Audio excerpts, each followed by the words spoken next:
Welcome to our webinar. Some of you were at a previous webinar where we talked about Pinnacle and the framework that they use. Today is somewhat a continuation of that, but as people think of CPAs as advisors, I think understanding these kind of tools, frameworks, and things are excellent for both advising our clients. You'll find some really good advice today, as well as when you bring an external guide to help people with that, and your own company. How could you help make improvements in there? So we're excited. We're continuing through the framework today. We will give an overview of Pinnacle in case you weren't at the previous session. Let me introduce myself. I'm Tom Wadelton. I'm a virtual CFO with Summit CPA Group. I have about 20 clients where I act as a business consultant for them, mostly around finance and also in the capacity of CFO. If we jump onto the third slide, Tom, I'll go ahead and give you some of the administrative pieces to get out of the way. So housekeeping. Today's a 1-credit CPE course. It is 50 minutes long. There will be 3 poll questions, and we need people to answer all 3 of those poll questions to get credit. We will send out CPE certificates to people who qualify, so you'll get those through the mail. Can't speak to us live today, but we do have the Q&A function. We'll watch that closely, and as much as we can answer those live during the session, either by typing or going ahead and asking a question of one of our presenters today.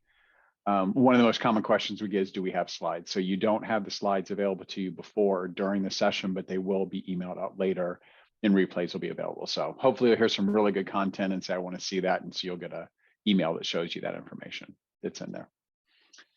I mentioned that I work for Summit CPA Group. Let me tell you just a little bit about our firm. And Tom, if you can jump to the next slide for that.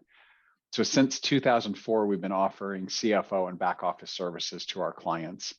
We were one of the first accounting firms to go fully distributed in 2013. So we're an entirely remote firm, tons of flexibility with where our employees and our clients are, mostly in the US, but some actually outside the US that we work with. And then within the last year, we have joined Anders CPA and Advisors through a merger. And so we're really happy to be part of that organization now. Okay, let me quickly introduce our speakers and we'll jump into our content today. So Tom Barrett is co-founder of a company named Navigate the Journey. He's also a Pinnacle guide, and he's the guide that works with Summit CPA Group. So we've known Tom for a long time. Adam Hale is a co-founder of Summit CPA Group. Welcome both Tom and Adam to today's session. And Matt Curry is a founder of a company named, let me make sure I get it right, Giant Results, and he is also a Pinnacle guide. So we've got some really good knowledge from the Pinnacle side as well as the Summit CPA Group side for how we've used Pinnacle. So Tom, I don't know how many times I said the word Pinnacle in that introduction, but for people who are like, what is this thing he keeps talking about? Maybe you can start with kind of giving us an idea of Pinnacle and the framework. Thanks, Tom. So it's a few things. So it is a comprehensive blueprint to scale any entrepreneurial business. It's customizable operating system that you can implement to get anything, whatever you want from your business. And then probably a third differentiator as well about Pinnacle and also what it is that we have this what we call an endless toolbox. We kind of have this mindset that there's a lot of great ideas out there in the world, so why limit ourselves just to a few limited and maybe just one option only set of tools? Why not give clients kind of a best of the best, give them multiple options for solving various problems? So we call that the endless toolbox, and we're continually on the hunt, for new tools. So that's what kind of Pinnacle is. And then in terms of, who Pinnacle is right for, in terms of, end user companies that would want to consider or ultimately use it to run their business. So privately held, typically find that to be best. Definitely open to new ideas. Again, kind of let the best idea win, let the best option win. In terms of these various kinds of things we're going to talk about today. Need leadership teams and owners that are willing to be open and honest, transparent with their team, that the teams are coachable, and then there's committed to growth. No point in implementing the kinds of tools we're going to look at today unless you really want something bigger and bolder for your business. And then why Pinnacle? Because there's obviously a number of other business operating systems out there. One big idea in Pinnacle is that we really do push our clients to be in a category of one, right? It's almost kind of like the idea that it's easier to 10x a business and 2x a business. So why not, truly be in that category of one, or at least endeavor to do so. And, so a simple way to look at it is over 5 years, right? You can 5x your business simply by growing revenue 2.5 times or 20% a year and double profit margins. I mean, that's a back of the napkin. That's about a 5x on a business. So the kinds of tools we're going to look at today are definitely part of achieving that. Then some of the context, so I've kind of alluded to some of these other operating systems that are out there, so here's kind of the leading management blueprints. I'm sure those are the audience here today would be familiar with some or all of those. All of those books are certainly worth getting if you don't have them. But again, Pinnacle sort of draws from the best ideas and concepts that really are common throughout all of these different books and systems. And another thing about Pinnacle too is that sometimes it can be overwhelming for companies to choose one system because they all don't quite have everything. Our approach is that, again, with Pinnacle, we're going to give you all the options. And I think if you go with Pinnacle, you're going to avoid having just one system that might be missing some things. We do have a book, so definitely get the book. Everything we talk about today is also covered in this book, which again is a very helpful addition to all those other books we just showed, and has some kind of unique and different things as well, I think.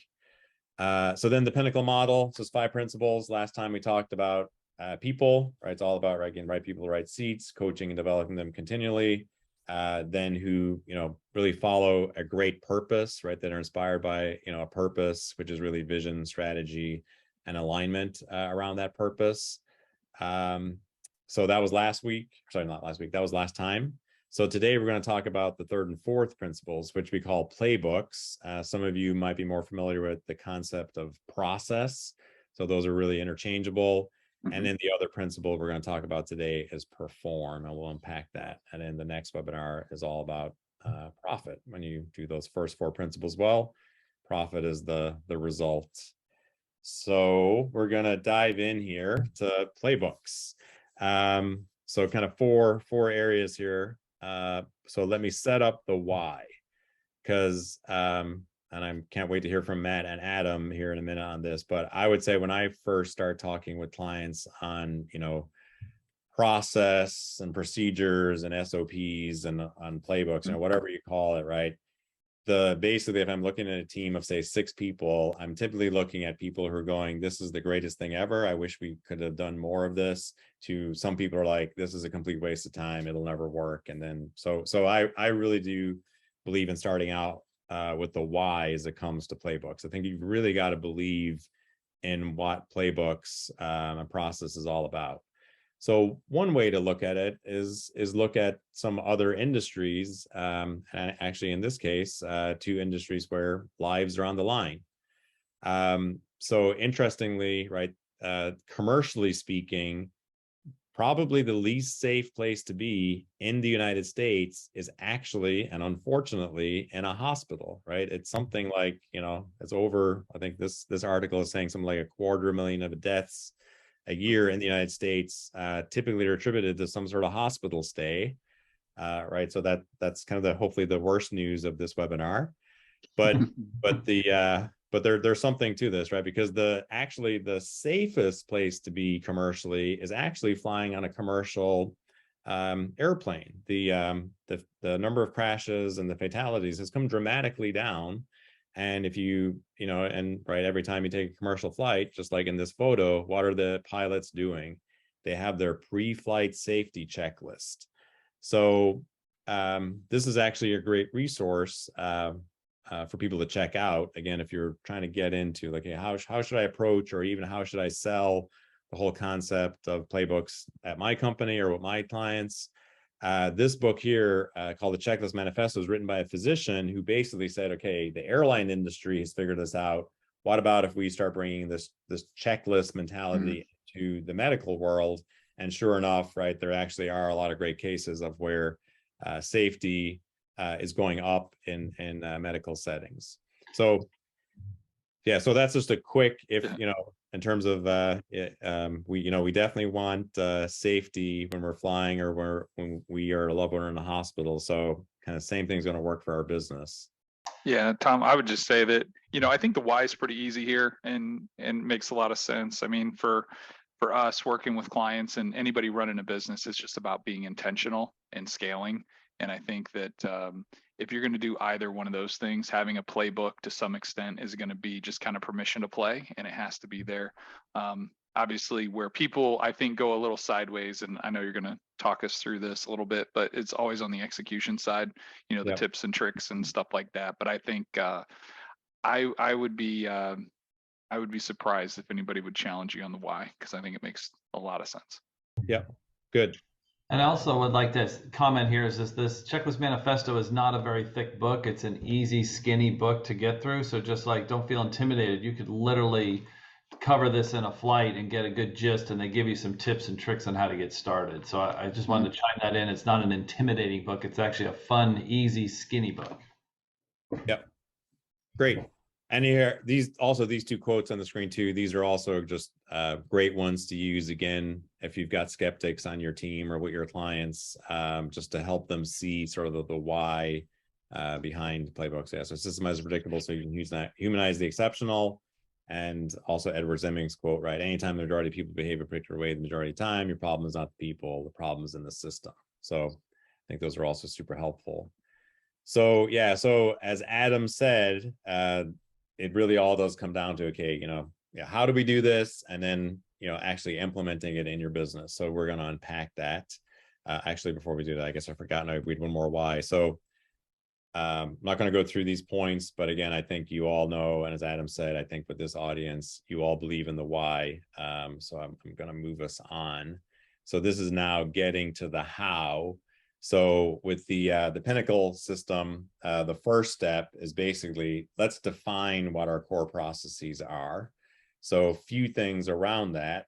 First, just really quickly, kind of difference between playbooks, procedures, and policies. So we're here today to talk about playbooks. So again, that's kind of the repeatable core elements of your business, like sales, marketing, operations, things like that. And kind of that high level. Policies would be things like, what's your, kind of the maybe requirements, like a human resource handbook that you need to have. And then procedures are most likely way more detailed if your context calls for that. So I think it's also helpful to kind of distinguish between those three. But in terms of defining what your playbooks are, yeah, this is really step one. So the ideal place to start is ideally a leadership team, right? Get all the key leaders of the business in a room, and maybe over the course of an hour or two, get them to just agree to simply, what is the table of contents for our core process for Playbooks book. One way to come at this, we use in Pinnacle a lot, is that, every business, 3 major functions: you got to get work, do work, and get paid. And so when you start to hone in, okay, how do we get work? Do we have marketing? Do we have outside sales, inside sales, whatever it might be, and just lay out those high level playbooks. So I guess Matt or Adam, do you guys have any stories from helping clients with this first step? Yeah, go ahead, Matt. I mean, at the end of the day, it is, it's an experience. Usually, like, a lot of clients want to take this on last because it's definitely the less sexy of the things to do in the journey together. But it's one of the more powerful areas, outside of vision, is just the ability to be consistent in your systemization of what you do, just high level checkbooks or checklists. Because I know in my old business, just having a checklist to train somebody to changed my experience as an owner. It changed the experience of the people. So I mean, that's the biggest thing. It's just is that high level. Just really staying high level is kind of my little thing there, Tom. Yeah, and I can speak from our personal experience, and Tom, I know you can kind of chime in as well. But we've done this for ourselves, and it is an undertaking. It can be a little overwhelming at times, but I think the return on investment comes pretty quick. Anytime we've had a new hire or somebody else come to the team, this is like one of the very first things that they comment on is like, hey, it's nice and refreshing to have all this stuff, understand where stuff is, those kind of things. Yeah. An example I will give is we have an onboarding process for our clients, and left without a checklist, I think it would be whatever team's assigned, they do the best they can with kind of this series of things, and undoubtedly things get skipped and you've got a confused client. And so you got this group, and then knowing that you got that checklist is a good chance that each time we do it, you're going back saying, hey, something that didn't go very well this time was we forgot about letting this team know in advance to get something done. So then the checklist is modified. And so it really helps it that you've got that consistency for things that become really important. And I just want to add, even the onboarding of people with the checklist changes the game, because we have expectations on where we need them to be. They have expectations of what the experience is going to be like. And it's sure nice to share a checklist. Hey, the first week's going to look like this. First 30 days is going to look like this. And 90 days, we're going to do X. And just having that consistency, it helps them get on board a lot more quickly. Yeah. Yep. So, and again, we're sharing kind of this guidance and these resources because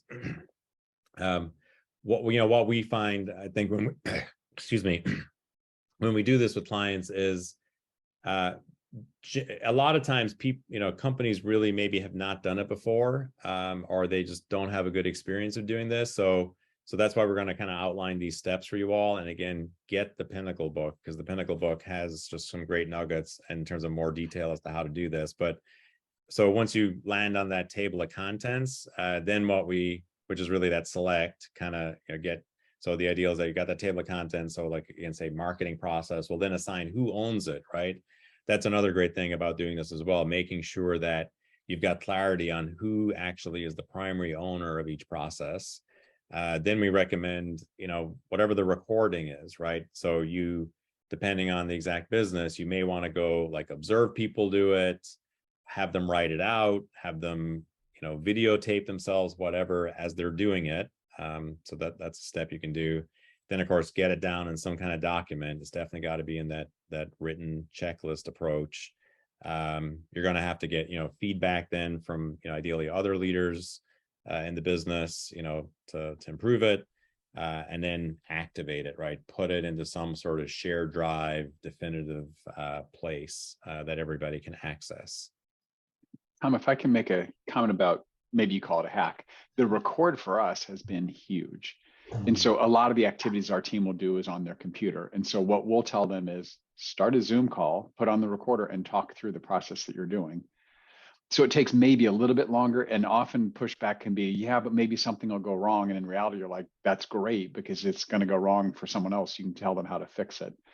But then that's a much easier way than saying, hey, can you write down all the steps in this process, which can be really hard.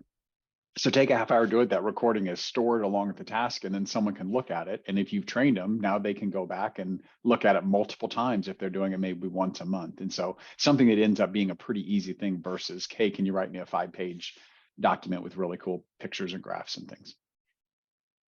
Yeah. And I think Matt and I, so as being part of the Pinnacle community of guides, we have access, to, some other coaches who've shot videos of them actually, live doing something. And there's no better teacher than to watch somebody doing it, especially somebody who's really good. Yeah. So here's some other tips, again, to help either do this internally in your company or to help your clients do it. But yeah, really with each core process, really start by defining the goal. That makes it such a crystallizing, right? What's the outcome here of this process? And it's almost like you can then work backwards. Another benefit I find as well with defining the goal is that it also helps identify where a given process or playbook stops and then where maybe another one starts. So yeah, so Matt or Adam, do you guys have anything on this? Well, I think that's one of the most important things is where something starts, where something finishes, because the biggest issues within UCN when we're processing issues or processing topics is it's the handoff between departments tend to be one of the dominating features. Sales didn't hand it off properly to, architectural engineering or whatever the firm might be, and the ball got dropped for the client. And so defining the processes really clears the accountability of who owns handing it to the next department. So absolutely. Yeah, getting the big picture in place is definitely important to make sure that whenever those clarifying items come up, which they always do, as long as everybody kind of understands the end goal, they can work through the problems a lot faster. Whenever you're not on the same page, people get into tangents and it goes down a totally different path. So agreed. Yeah. And here's another way to kind of, say the same thing, right? So this is just an example of an outside sales playbook, right? Just the high level steps. And so when you know what that goal is, right, then you kind of start with, okay, well, kind of step one is getting the lead, and then following all those steps right to the end, where that's that handoff to some other process, some other person, is just super clarifying. So yeah, and then some examples, finished products. Again, this is an appropriate one, right? So accounting, what are the goals overall, right, of this playbook, and then typically breaking it down, like in this case, AR, AP, whatever, cash management, things like that. Just really helps clarify for everybody, what the playbook is. And again, this is that high level checklist that you can train people on, and make sure, because also the other thing about this too is retrospectives, right? If something goes wrong, we need to go back and look at our playbook for maybe something we're missing or it's out of order. Absolutely. So next step, so if the first step is really kind of defining, writing out what your playbooks are, the second step is then ingraining, right? So this is really where you're operationalizing what those playbooks are. So a few things on that. So first step that we recommend is find what we call a second in command, a COO, integrator, whatever you call that role. It's probably ideal and preferred that whoever owns playbooks is really that second in command person. It's not, it's not a hill that we would die on, but somebody's got to own it. Somebody, typically I call them the playbook czar, just to kind of say, okay, one person just needs to oversee the whole thing, make sure that the approach to playbooks is consistent, we're not missing things, that they're all working together. So that's kind of the first step there in ingraining.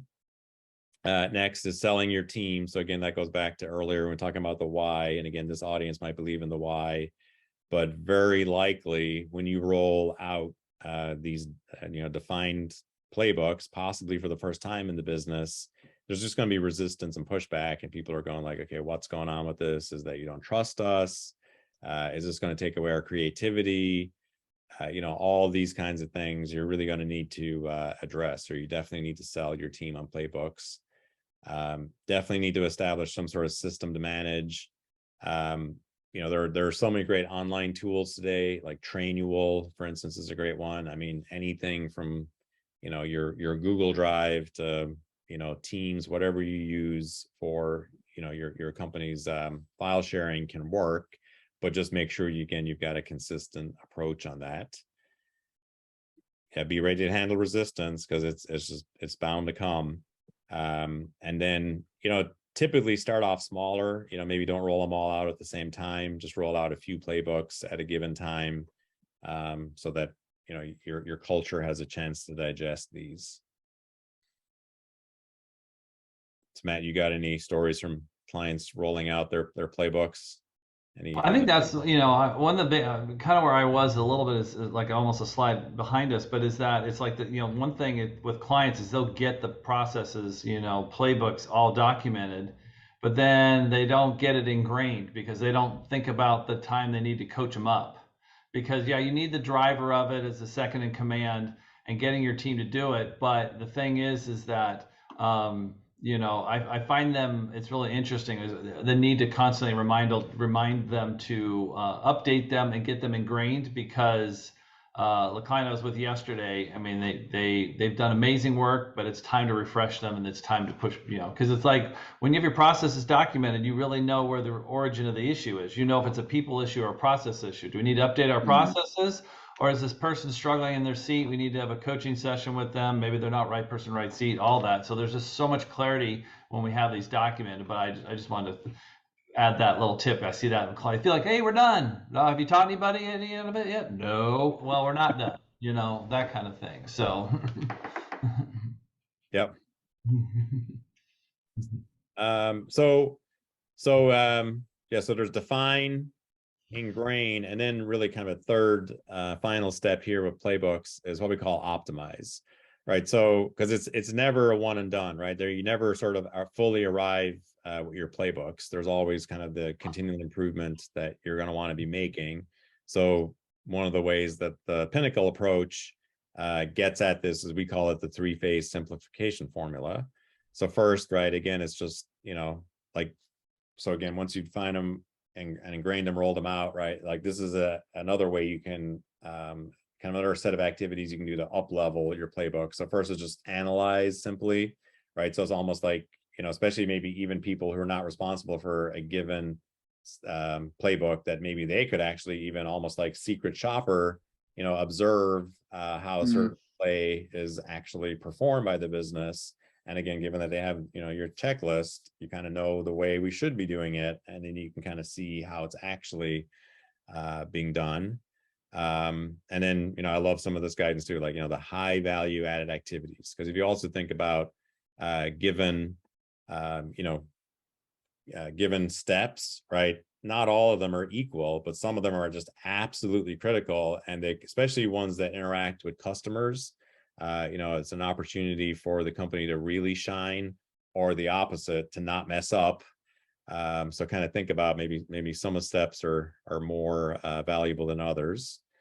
Then there's eliminate. So again, one of the great benefits of having great playbooks is that, you can really dial up the efficiency, eliminate that waste, right? Figure out, where there are roadblocks and just maybe duplication of efforts, or we're spending too much time or energy on certain steps. And then automate, right? I mean, even in the last, it's been 5-6 months, right? Chat GPT. I mean, I have clients that are literally going from not having heard about it, say in October, to now that they're actually beginning to incorporate some AI into some of their key steps and processes and how they run their business. So again, I think automation is just something we're going to see, continue to increase here as time goes by. Yeah, Tom, you're probably not surprised. I've got the poll question up about the status of people's playbooks. We're at about 80% of the people are saying that either playbooks or processes either don't exist, or some people have them, but there's nothing formal across the organization. We've only got about 15% that are saying it's standard. How consistent is that with what you and Matt see in clients when you walk into them? 100% normal. Okay. So yeah, it's well, Matt said it earlier and people might have missed it, but I'm going to say something he said from earlier. So because in the Pinnacle approach, and just to sort of same with all these other business operating systems are out there that are very similar to Pinnacle, Matt said I think it was the last thing that clients work on, and that is very true. And I think that's for a few different reasons, but it's typically, so when Matt or I would start working with a client, I mean, in my experience, I would say it's going to take them 18 to 36 months to really get their playbooks fully through everything we're going to talk about here today. So if you're in the poll, I think is capturing what the reality is out there. Okay. I'm curious then, with that approach, I would assume do you recommend to clients that start with something and get it done before you try and do playbook across the organization, everybody at the same time kind of thing? Yeah, Matt, here, I'm going to go to Matt first, and I can answer as well. Yeah, part of it is, yes, you want them to get their arms around the process, and there's some areas they can to follow in the 80-20 rule, right? I mean, if they could document the area that they need the most help, that they would get the best bang for the buck, that's great. Plus they get to learn it, plus they get to update it, and it gets them started. And it's way easier in an organization when they have someone who's kind of a champion or has a knack for it. And sometimes, they'll get it done sooner, and sometimes people will outsource. But go ahead, Tom. Yeah. There's a few things. So, there are firms out there. Yeah, if you do need to bring in an outside expert. So, so I think in Matt and I's case, we definitely would make referrals to, some specialized consultancies that we know that come in and do just amazing work, right? Run teams through workshops and diagram out their playbooks and get some just amazing insights. So we're largely presenting sort of the DIY approach, which is fine and good, but sometimes I think companies, they recognize pretty early on that they're realistically to get the outcomes that we're talking about, they're not going to be able to do it themselves. So I do think it is. So also some of this too depends on size. So I have a client that's probably, they've gotten to a certain size and to kind of get to that next level they basically realized that they needed to make that dollar and time investment to bring in somebody like from the outside that specializes in this. So you probably, you need to understand, right, where every business is at in terms of, can they do this by themselves, or do they need some outside help?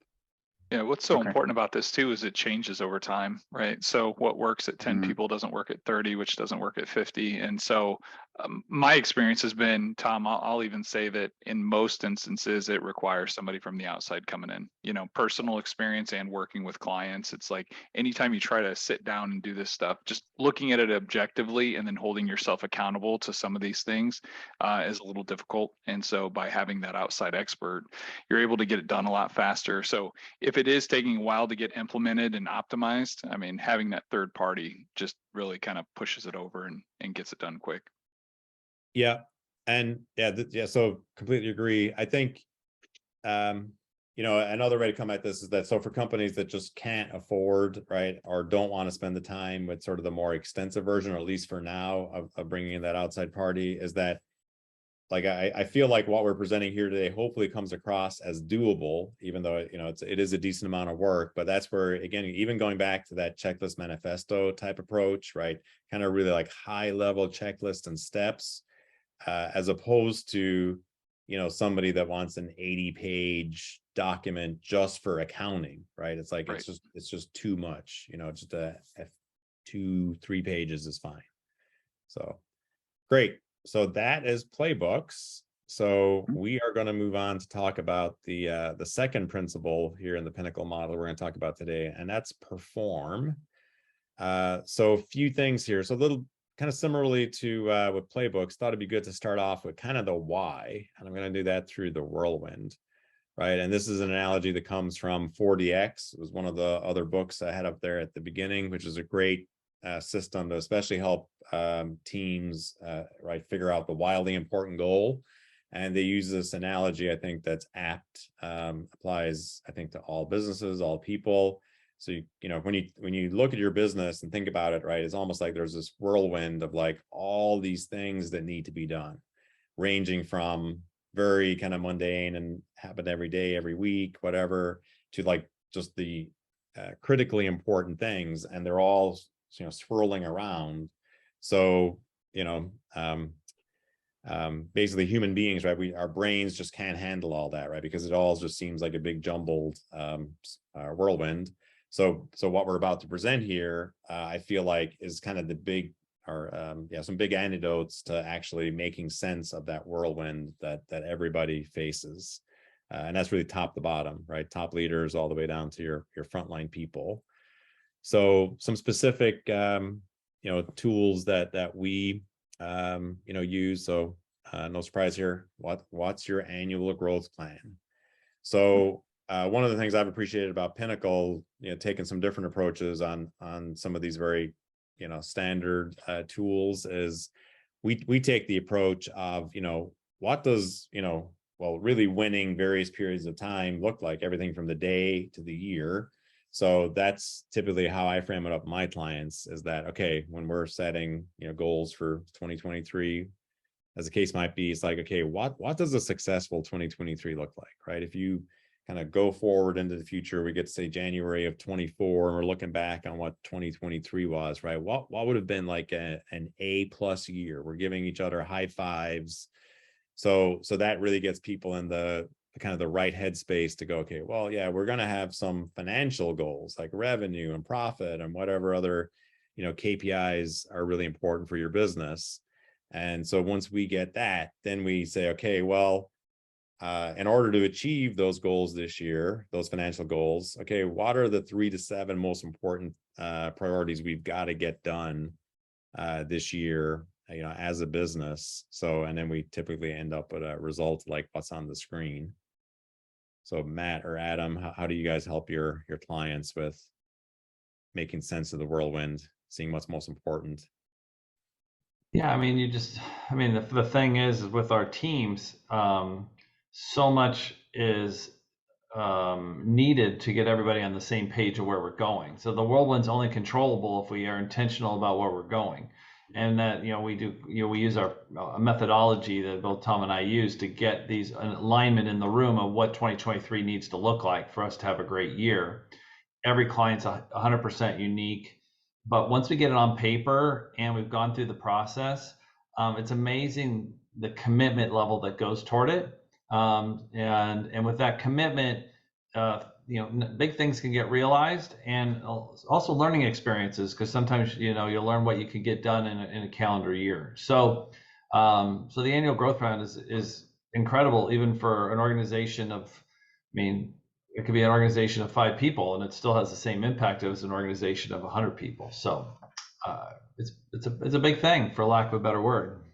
Yeah, and this is the world we live in, and this is what we work with all of our clients. Sometimes it's easy to pick out the the financial goal. Everybody wants growth, that 20%. I want to hit this dollar value. It's really, we deploy and love 40X. That's like probably my favorite thing.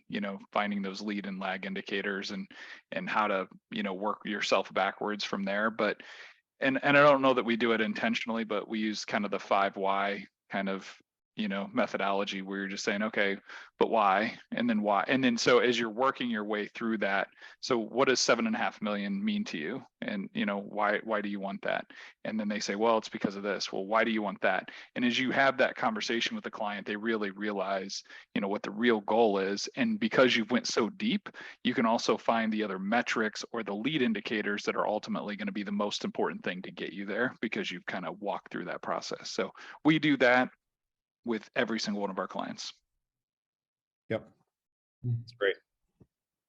So we do that for the year, and yes, also for the quarter, right? So I think with really improving the performance of any business, I think creating that just quarterly cadence of planning and in execution and actually seeing how we did.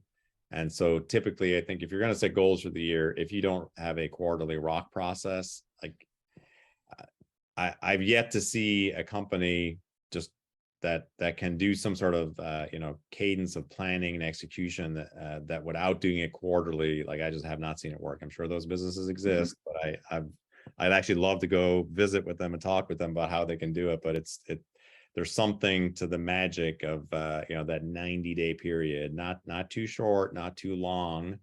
And it also gives us 4 opportunities as well, right, throughout the course of the year to kind of, again, see how we're doing, also recheck, because sometimes your rocks are not related to your annual goals, right? There could be something that's just very timely or seasonal or kind of come out of nowhere, and that's okay. So yeah, but again, for me, the way I frame it up, same thing, like with what's winning the year look like? Okay, for the next 90 days, what does winning this quarter look like? 3 months from now, what's an A+ for this past quarter look like? Thomas, I think of a company being able to do annual without the quarterly, they're probably not stretching very hard on the annual, right? That makes it seem like it's just sort of going to happen whether they interject or not. If they were really able to do that, would be my guess. Yeah, no, that's great. There's definitely a connection there, because if you're putting a lot into your annual goals, and if you just sort of somehow think it's going to magically happen over the course of the year without really checking in quarterly, it probably means they're kind of layups and just going to happen anyway.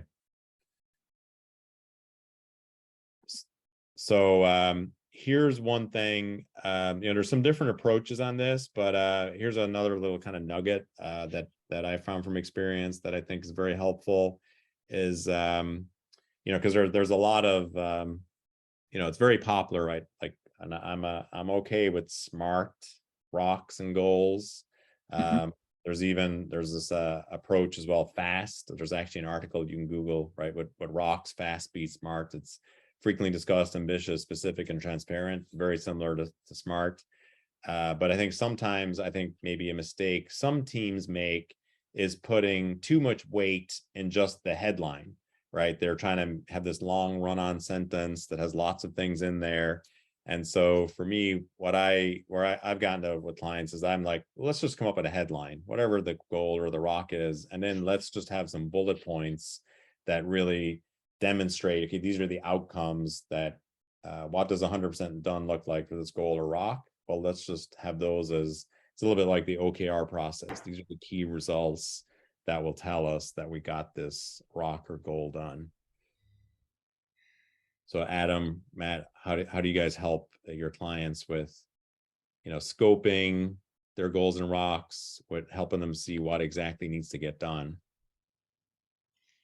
I mean, for me, I'm kind of, this is a great process, and you've got a slide that will use what I typically use, the planner that's coming here. But in typical, it's nice to talk it through and put those bullet points in there, what done looks like. I mean, every team has some teams are really clear when they can write a rock really, clearly on what done looks like, and others get really darn wordy. And this is a great way to kind of articulate when they get really wordy.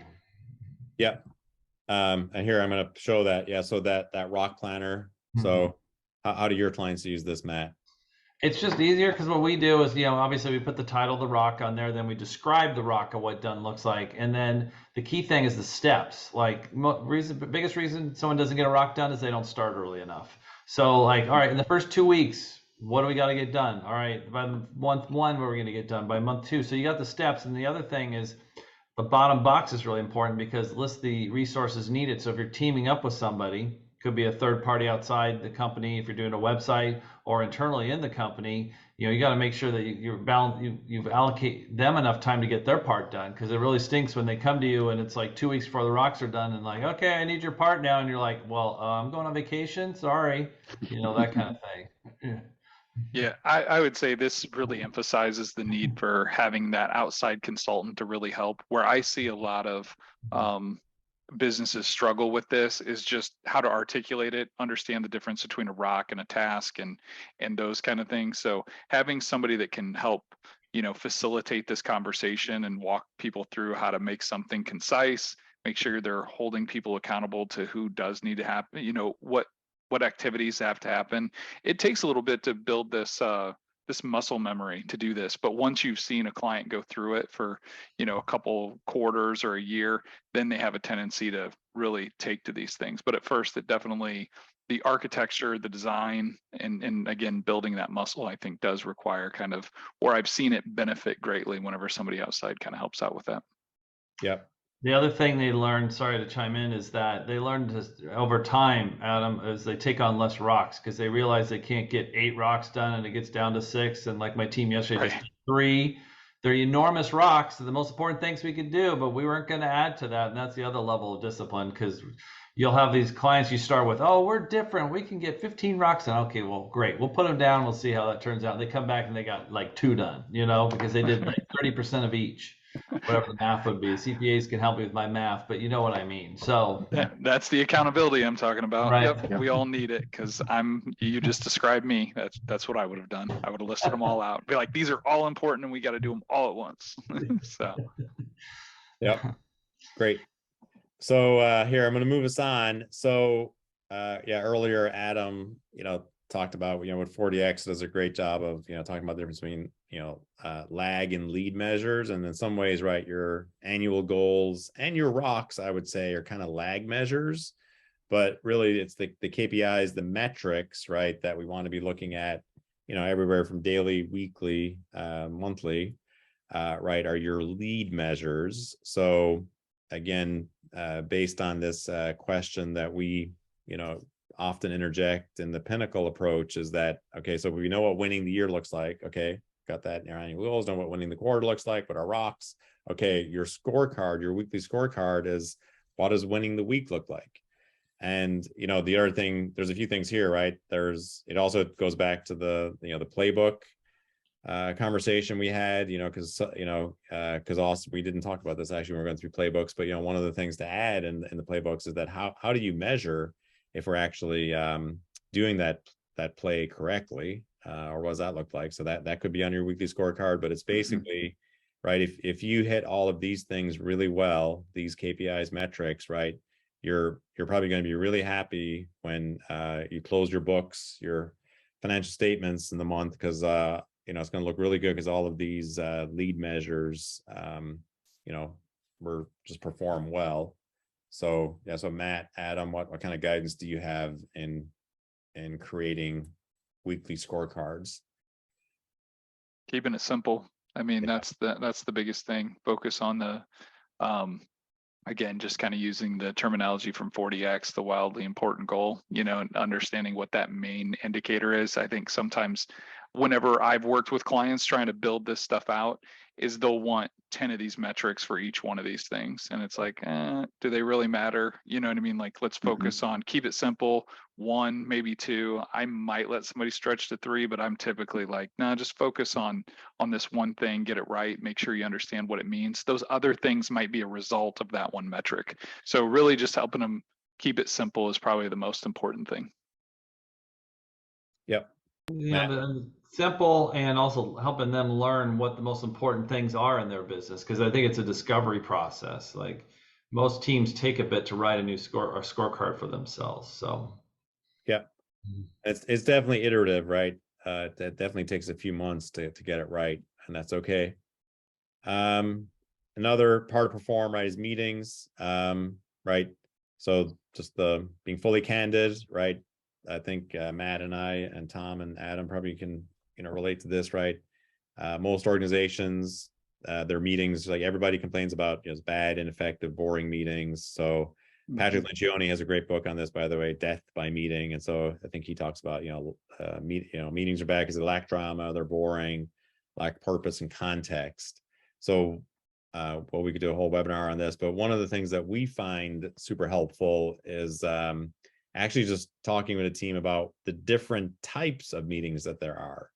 So everything from daily stand-up, which, you know, is 15 minutes or less. You know, here's each person says what they did yesterday, what they do, what their priorities for today, and then if they're stuck, blocked, or need help in any way. Those can be those are really popular in some industries. For others, they're a really new concept, but daily stand-ups are definitely something to look into if you've never looked into it. Having that weekly tactical meeting, that's super important. And then, you know, which is about 90 minutes typically, you know, for a leadership team or a departmental team. Monthly financial, a ROC review, doing a deeper dive on finances, ROCs, you know, big issues, 2 to 4 hours. That's ideal. Quarterly, right? Ideally 1 day. And then, you know, the quarterly all hands is more of an update to the whole company. And then a quarterly strategic is that leadership team doing the planning, and then annual planning as well. So Tom, I see we have another poll here. We do, yeah. Yeah. And so it looks like we've got about half the people are thinking the metrics are probably the most important element of perform when we talk about ROCs, metrics, and meeting structure. Yeah, it's in there. Great. So Matt or Adam, do you guys have any nuggets about meetings and helping clients think differently about meetings? yeah, I mean, the agenda and the open and honest nature discussions are what leads to interesting meetings. I mean, just because, like, if you have a really good agenda, it's got a good pulse to it, you got somebody good running it, and it leads to actionable items that you feel like that hour is worth your time. That's what a good meeting looks like, you know, versus just a giant discussion with no action. Yeah. I mean, as simple as naming the meeting for me is really important, because it kind of lets everybody, it indicates, you know, a brief agenda. Hey, here's the table stakes that we're going to cover. But we go through and we assign meeting names to those cadences, so people know that's not really my meeting. I don't want to be in that one. They know, you know, what the purpose of the meeting is going to be and what we're going to cover. So they're not just attending to attend. Yep. Great. All right, we are getting towards the end here, so just kind of wrap things up. So yeah, so again, this is all in the context of the Pinnacle model. Please get the Pinnacle book. I don't get any royalties from it, but I guarantee you it is worth every penny, because again, everything we covered today and more is in there with great examples and other nuggets around playbooks and perform. Next time we're going to actually cover profit, the last of the principles. Feel free to reach out to me. We've got a simple 20-question assessment. If you want to just get a gauge on, you know, how your business is doing around these the Pinnacle model and these principles. If you email me, I will email you the assessment. And then if you want to reach out to Matt or I on LinkedIn, by all means, we're more than happy to interact with anybody about anything we discussed today. And Tom, as I said at the beginning, I'm hoping people listening are thinking both for their own organization as well as potential clients. Yeah. So maybe a step is do the assessment on my organization, see how it goes. But now I understand a tool set that I can use that when I see clients where I'm like, you could really take advantage of this. Yeah. You got And a then good thing to recommend. Yeah, the other thing Matt and I would have to talk about is that, also like where Pinnacle fits in the pantheon of all the other operating systems that are out there, because, there's obviously, there's no shortage of them. And it's all, we're glad to talk about, how Pinnacle is different than, some of the other operating systems that have been around a little longer. Mm-hmm. Yeah, I think the important thing there is, and my experience has been with working with Pinnacle, is we've always taken a custom approach to all those operating systems. There's parts we like, there's parts we don't like, and so we always kind of have taken that little bit of a Frankenstein approach. And what I like is Pinnacle doesn't take the one-stop shop. It's like it's all this or all of that. You can kind of mix and match, what works for you. So and what sticks. So I think that's really cool. Yep. So I think that's it, Tom. We are good. Yeah. Thank you guys very much. I think this is really helpful. And, I think from this, people can get specific tools, but they may also, if they weren't in the session about a month ago, to pick up the first two and then to come over and listen to the profit piece would be really good. And I would encourage, I think the book is excellent and gives some really good examples of things that people can do. So I think that's also another way. Yeah. And then we do have a question. Does this work for accounting businesses? And so quick answer is yes. So I have 3 CPA firm clients. And so all of this works great. I mean, it really works for any kind of business, but again, if that person wants to reach out to me, I'm more than happy to talk to them about my specific experience with CPA firms. Matt, do you have any CPA firm clients? Yeah, I have a pretty large one, the $100 million accounting firm, pretty big on the West Coast. So yeah, it definitely works. Mm-hmm. Testimonial, we're one of the 3. So yes, we believe that definitely works and is needed for accounting firms. So Excellent. Well, thank you guys very much. I hope the listeners got a lot out of today and hope everyone has a fantastic day. Yep. All right. Thank you all. All right. Bye-bye. Bye.